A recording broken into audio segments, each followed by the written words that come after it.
porque antes de esa guerra del gas que ha habido aquí en Bolivia ha sido fregado. Es mucho más fuerte como se cuenta en la novela, da pena recordar a veces.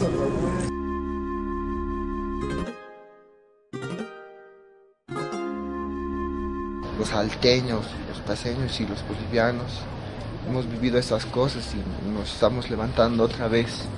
Caemos y nos levantamos. Puta, ha sido tremendo, pero todo ese movimiento. Con el negocio de mi mamá y se escuchaba las balas, se escuchaba los disparos, cómo venían los tanques y la gente ahí asustada también quemando llantas. Lo que ha ocurrido es el 2000, la guerra del gas en Cochabamba, del agua en Cochabamba, pero eso ya es una referencia muy clara al 52, de que es un país que cada vez que se cansa de autoritarismos, de situaciones muy álgidas, explota mucho. Y de ahí un ascenso de los movimientos indígenas, la marcha por la vida de los indígenas desde el oriente hasta La Paz, ha sido un hito muy importante. Y el 2003, ya tenemos el gobierno de Gómez Sánchez de Lozada, muy desgastado, y Evo, diputado, expulsado por las fuerzas, diputados, gente, el parlamento de derecha, pero más que expulsarlo en realidad lo potencian, lo sacan a empujones, pero apenas está fuera, la gente inmediatamente empieza a reconocer, es como si depositaran en él esa confianza, esa bronca acumulada que todos tenemos. Evo está porque el Alto lo quiso. Pero el 2003 es un hito importante. La gente, yo estaba en febrero, por si acaso, en las calles, porque hubo un conflicto ahí muy duro entre ejército y policía. La gente salió a las calles, quemaron un montón de casas, sobre todo casas de campaña de los partidos tradicionales. Yo estuve incluso ahí en la quema de la casa del MIR, ahí en La Paz. La gente enardecida por la práctica política tan sucia que tienen estos partidos, fueron a la casa del MIR y la quemaron totalmente, ¿no?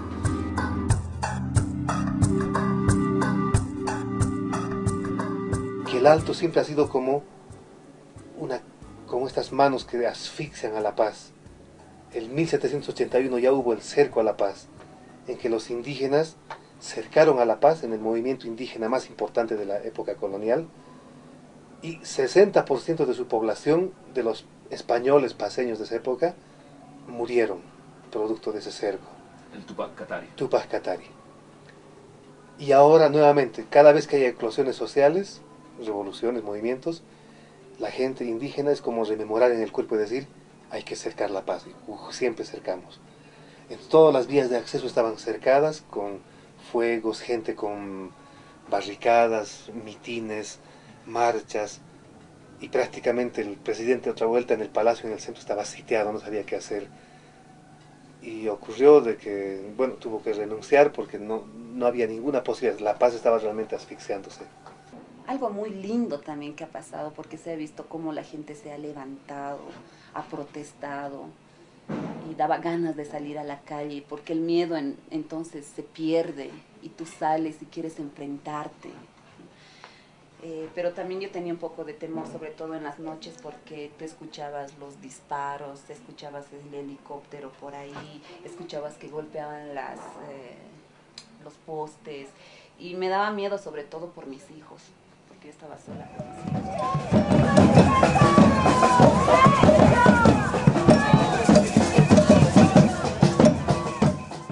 En 2003 es la huida, la guerra del gas, y después vienen los dos gobiernos, inicialmente de Carlos Mesa, un intelectual muy interesante, pero estando ya administrando el gobierno, podemos ver que delata y le traiciona su propia condición de estamento, de clase, de donde es él.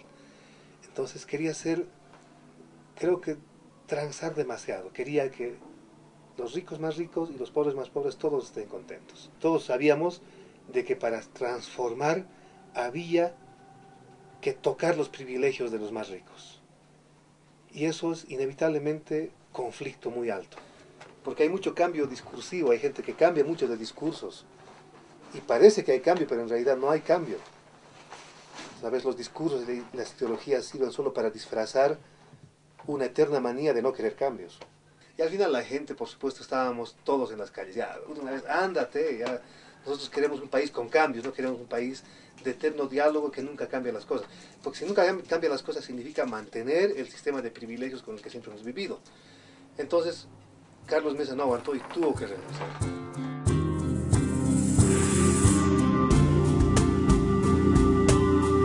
Creemos que al movimiento popular, a los sindicatos, les hace falta mucha más alegría que solamente la queja y la protesta dura y cruda. Creo que el cuerpo de los chicos, la presencia de los jóvenes con arte, puede permitir que la política tenga otros matices, otros colores. Los hemos entrenado para que ellos puedan ser los instructores que vayan a otros lugares donde están los jóvenes y así lograr que el arte pueda incursionar en sus propios lugares donde están pululando, reuniéndose y permanentemente activando a los chicos. Los jóvenes tienen una capacidad de organizarse muy rápidamente. Y las organizaciones culturales, juveniles, más importantes del Alto, tienen en el arte como su principal cohesionador. O hacen teatro, o música, o hip hop, u otras actividades, pero yo creo que el arte es como el cemento que cohesiona al movimiento juvenil del siglo XXI en el Alto. Tenemos que defender nuestra democracia. Otra vez los milicos. Y yo sé que los chicos con esto también están volando con muchas cosas, en construir sueños. Y soñar es la base de la realidad. Porque después eso que se sueña va a existir.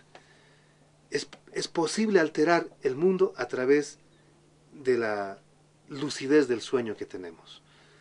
Entonces, creo que eso es lo que ha permitido la experiencia de la telenovela. Gracias. Sí, compañero, es tiempo de nuevamente levantar nuestras barricadas. Exactamente. Antes de empezar esta novela, Iván y yo hablamos mucho sobre las revoluciones que han tenido éxito y las revoluciones que han fracasado. Hablamos de dos casos diferentes, uno que es de la Revolución Rusa de 1970, 17, y en los primeros años de la Revolución Rusa, en el mismo día, en la misma fecha que había pasado la Revolución de Octubre, cuando se tomó el Palacio de Invierno, cada año las mismas personas que habían atacado el palacio y habían hecho la revolución hicieron la misma cosa. Entonces ellos actuaron, hicieron un drama de exactamente lo que ellos habían hecho. El momento que acaba la Revolución Rusa es cuando Stalin acaba con esa manifestación.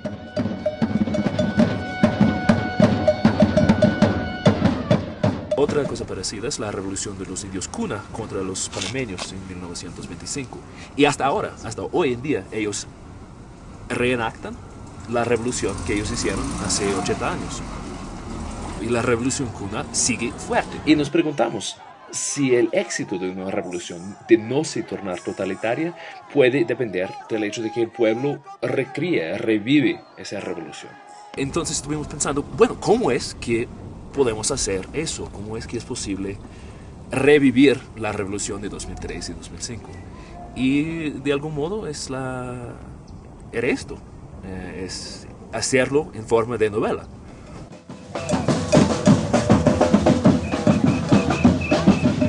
Pero yo creo que la pérdida de horizonte de las izquierdas en el continente, en Bolivia en particular, van buscando a tientas, así como ciegos, qué paradigmas, qué encontramos, qué discursos nuevos.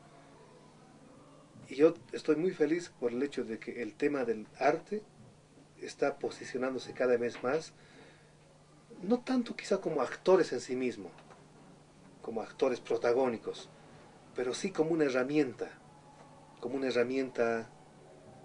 que puede permitir a visualizar de otra manera la construcción de utopías, de asideros, de referencias. Entonces nosotros, por ejemplo, eso que trabajamos el cuerpo que tiene que abrirse, decimos descolonización del cuerpo.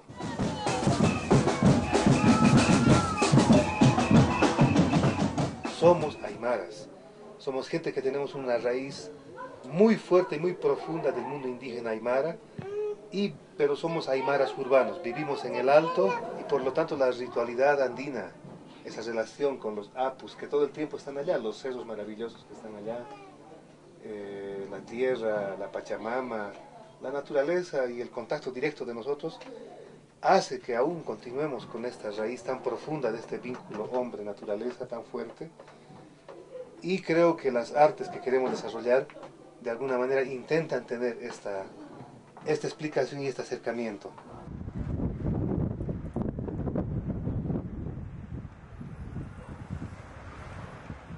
Nosotros creemos que el mundo indígena tiene una teatralidad, pero no propiamente como teatro, tiene una teatralidad en las excesivas manifestaciones culturales que tenemos, sobre todo la fiesta.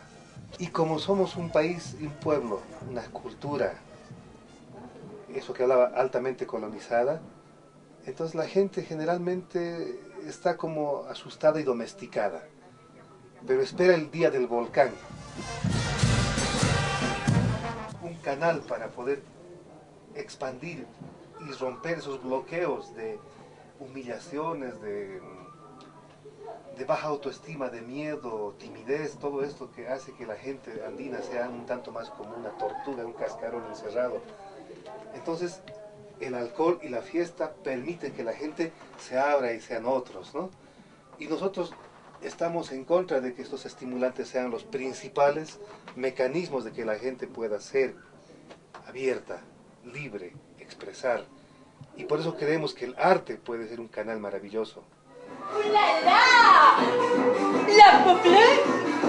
¡Magnifique! ¡Romantique! ¡Una foto! ¡Foto! El arte, el teatro para los chicos que vienen acá es un espacio básicamente de acercamiento con el otro, de diálogo, de encontrarse con el otro. Entonces se rompe ya esa idea de que voy a agarrar un personaje de alguna obra X y voy a ponerme como un saco, ¿no?